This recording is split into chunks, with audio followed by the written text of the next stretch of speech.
안녕하십니까, 한상희입니다. 이렇게 어려운 시기에 온라인상으로나마 여러분들을 뵐 수 있게 되어서 매우 반갑게 생각하고 있습니다. 오늘 제가 발표할 내용은 스마일 수술 정복을 위한 길잡이입니다. 스마일 수술을 위해서 어떤 환자를 선택을 하고 수술 전 이밸류에이션 함에 있어서 어떠한 점에 주안점을 두어야 할지 살펴볼 것이고요. 그리고 수술 중 생기는 여러 가지 합병증들을 예방하거나 매니지할 수 있는 방법들에 대해서 살펴보도록 하겠습니다. 스마일 수술은 FDA에서 근시는 마이너스 10디옵터, 난시는 마이너스 3디옵터까지 규정하는 것으로 승인이 되어 있는데요. 실제로 임상에서는 10디옵터까지의 근시와 또는 그 이상의 근시도 규정을 하고 있고, 난시는 마이너스 5디옵터 또는 그 이상까지도 규정을 하고 있습니다. 한국에서 스마일을 하고 있는 유저분들을 모아서 코리아 스마일 포럼이라는 모임이 만들어져 있는데요. 이 유저분들을 상대로 설문을 하였고 그 결과를 살펴보도록 하겠습니다. 그래서 스마일 수술의 최대 규정 범위는 마이너스 8디옵터에서 마이너스 10디옵터까지 분포가 되어 있고 10디옵터 이상을 규정하시는 분들도 26% 정도 있었습니다. 난시는 마이너스 3디옵터에서부터 5디옵터까지, 또 일부에서는 5디옵터 이상도 규정할 수 있다라고 응답을 하였습니다. 스마일 수술을 할 때 술전의 각막 두께의 최소 기준은 480 마이크론 또는 490 마이크론 이상은 되어야 된다는 것이 주로 응답을 하였고요.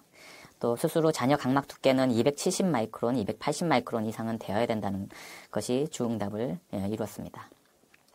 스마일 수술에 있어서 콘트라인디케이션은 기존의 라식 수술과 비교해서 크게 차이는 없는데요. 논란의 여지는 있지만 수술 후 잔여 각막 두께는 라식보다는 조금 더 여유 있게 볼 수 있다라고 얘기를 하고 있고, 코니아 스카링에 있어서는 조금 더 보수적으로 접근해야 된다라고 기존 발표에서 하고 있습니다. 코니아 스카링이 있을 경우에는 스마일 레저가 효과적으로 투과가 되지 않기 때문에 렌티큘 제거에 영향을 줄 수 있기 때문입니다. 또 스마일 수술을 위해서 오빗이 매우 깊거나 눈을 매우 심하게 강한 힘으로 감는다거나 앵자이어티가 있거나 또는 테리듐이 있어서 석션 로스에 영향을 줄 수 있는 다양한 요소들이 있다면 환자들한테 주의를 주고 거기에 대해서 충분한 상담이 이루어져야 할 것이라고 생각됩니다. 렐러티브 콘트라인디케이션에 살펴보면 라식과 함께 스마일 또한 크게 차이가 없는데요. 다만 드라이 아이에 있어서는 스마일이 조금 더 유리한 입장을 위치해 있다고 볼 수 있습니다. 수술 전 이밸류에이션 함에 있어서 주안점을 둬야 할 부분을 살펴보면 드라이 아이를 충분히 잘 테스트를 해야 되는데요. 이는 수술하는 중에 있어서 티어 필름이 잘 컨트롤되지 않는다면 다음과 같이 지오그래픽한 레이저 패턴을 보이는 OBL이 나타날 수 있겠고, 이러한 패턴을 나타나는 레이저가 있는 경우에는 조직 표면이 이렇게 전자현미경상 러프한 이미지를 가지게 되어서 수술 결과에도 시력 회복에도 영향을 줄 수 있을 것이라고 생각됩니다. 퓨필 사이즈는 어떻게 되는지 충분히 검사를 해야 될 것 같고, 만약에 사이즈가 크다면 글레어나 할로우가 발생할 수 있을 것이라고 생각되고요. 퓨필 센터의 시프트가 어느 정도 되는지도 파악을 해야 됩니다. 본원에서 2222안을 대상으로 저희가 퓨필 센터에서부터 비주얼 엑시스까지의 위치 관계를 확인을 하였는데요. 한 60% 정도가 퓨필 센터에서 200 마이크론 이내에 위치하는 것으로 되어 있고, 200에서 500 마이크론 사이가 한 40% 이렇게 산재되어 있었습니다. 아주 드문 경우에는 500 마이크론 이상의 퓨필 센터의 시프트를 보이는 환자도 있었습니다. 오른쪽, 왼쪽 같은 패턴이었고요.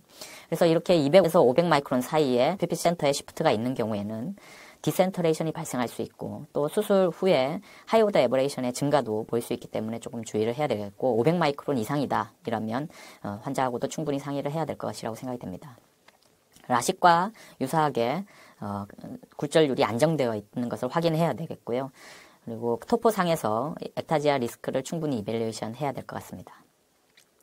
스마일 수술은 렌티큘 컷, 렌티큘 사이드 컷, 캡 컷, 캡 사이드 컷 이렇게 다음과 같이 4단계로 이루어지고 있는데요.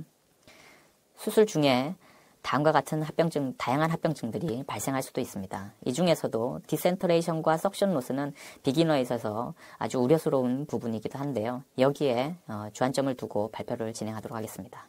먼저 디센터레이션입니다. 앞서 말씀드린 바와 같이 수술 전에 퓨필 센터의 시프트를 확인을 하는 것이 중요하다고 말씀을 드렸는데요. 우리가 굴절 수술을 할 때 비주얼 엑시스 상에 위치한 이 각막 정점을 중심으로 해서 교정을 해주는 것이 아주 좋은데, 사실 퓨필 센터의 위치로 해서 교정을 하게 된다면 그 위치가 어느 정도 이탈이 된다고 볼 수가 있겠죠. 그래서 이러한 비주얼 엑시스 상의 이 정점을 교정을 하는 것이 좋지만 이 정확한 포인트를 찾기가 어렵습니다. 그래서 픽세이션 포인트가 라이트 오브 사이트 상에 있는 이 각막 정점, 이 부분을 벌텍스 노말이라고 할 수 있는데요. 이 벌텍스 노말이 비주얼 센터와 유사한 점, 가까운 점을 우리가 알 수 있기 때문에 그래서 벌텍스 노말을 기준으로 수술을 하는 것이 좋다고 생각이 됩니다. 그래서 퓨필 센터와 그리고 비주얼 센터 그리고 퍼킨젤 리플렉스인 벌텍스 노말 이렇게 위치 관계가 되어 있는데요. 기존 보고에서 보면 퓨필 센터로 교정을 했을 때는 이것이 비주얼 센터에서부터 어느 정도 떨어져 있는 위치가 있는 환자가 있기 때문에 비주얼 액시스와 유사한 값을 가지는 벌텍스, 코니아 벌텍스를 기준점으로 수술하는 것이 좋다라는 기존 보고들이 있습니다.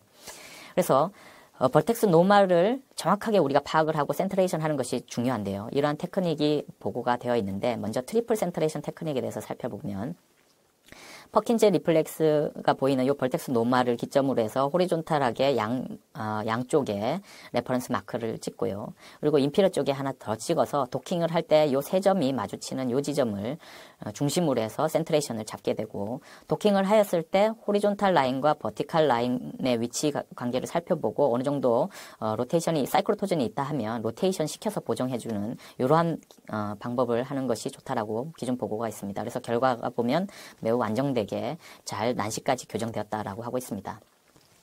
스리가네시 또한 이와 유사한 방법을 발표를 했는데요.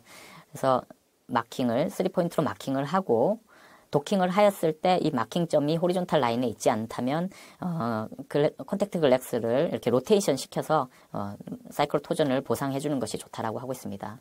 저도 사이클로토전을 보정을 할 때 다음과 같이 트리플 센터레이션 마킹을 하는데요.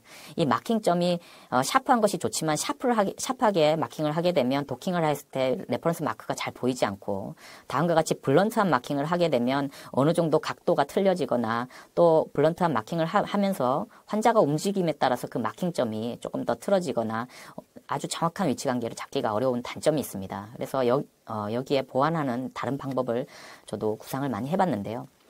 다음과 같은 아큐 타겟이라는 장비는 퍼킨젤 리플렉스의 위치와 퓨필 센터의 위치 관계를 알려주는 장비이고요. 이 장비는 어베로메터인데요. 이 어베로메터에서도 퓨필 센터의 위치를 정확하게 퓨필 센터에서 비주얼 센터까지의 위치를 이렇게 위치 관계를 알려주고 있습니다. 닥터 레인스테인도 이와 같은 방법으로 수술을 하고 있는데요. 수술 전에 퓨필 센터에서부터 코니아 벌텍스까지의 위치 관계를 파악을 하고 퓨필 센터가 아니라 퓨필 센터에서 오른쪽인 코니아 벌텍스 이 위치에 맞춰서 도킹을 해서 수술을 하고 있다는 동영상입니다. 그래서 퓨필 보더와는 위치가 틀어져서 레티큘 보더가 형성되는 것을 확인할 수가 있습니다. 다른 펜타캠이라든지 다른 장비에서도 퓨필 센터의 위치를 코니아 벌텍스에서부터 XY축으로 위치를 표시를 하고 있는데요. 저도 수술 전에 이러한 방법으로 XY축의 좌표를 적어서 이 환자의 코니아 벌텍스가 퓨필 센터에서부터 어느 정도 위치하는지 미리 파악을 하고 있습니다. 다음과 같이 이 환자에서 보듯이 퍼킨젤 리플렉스가 퓨필 센터가 아니라 퓨필 센터에서 좌측, 상측에 위치하는 것을 확인할 수 있습니다. 이러한 XY축과 이 퍼킨젤 리플렉스까지의 위치 관계를 한 번 더 체크를 해서 수술 전에 체크했던 그 위치값과 맞는지 수술 중에 확인을 하고 있고요. 여기에 맞춰서 스마일 수술을 진행을 하고 도킹을 하였을 때 퓨필 센터가 아니라 요 맞췄던 벌텍스 노말에 맞춰서 도킹을 하였습니다. 이럴 때 XY는 현미경상에서 나오는 이러한 레퍼런스 1을 기본으로 해서 어느 정도 위치 관계를 잡으면 도움이 될 수 있습니다.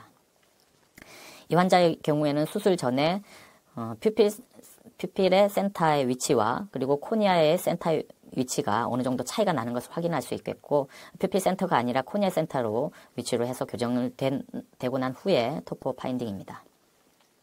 이 환자 같은 경우에는 퓨필 센터가 중심에서부터 코니아 센터보다 상당히 위쪽에 위치한 환자인데요. 이러한 환자를 코니아 센터가 아니라 퓨필 센터로 만약에 교정을 하게 된다면 수술 후에 상당히 상측으로 디센터에 돼서 교정이 된 것을 확인할 수 있겠고 그렇게 되면 아래쪽으로 스티프한 모양의 일레귤러 아스티그 발생이 생기게 되겠습니다.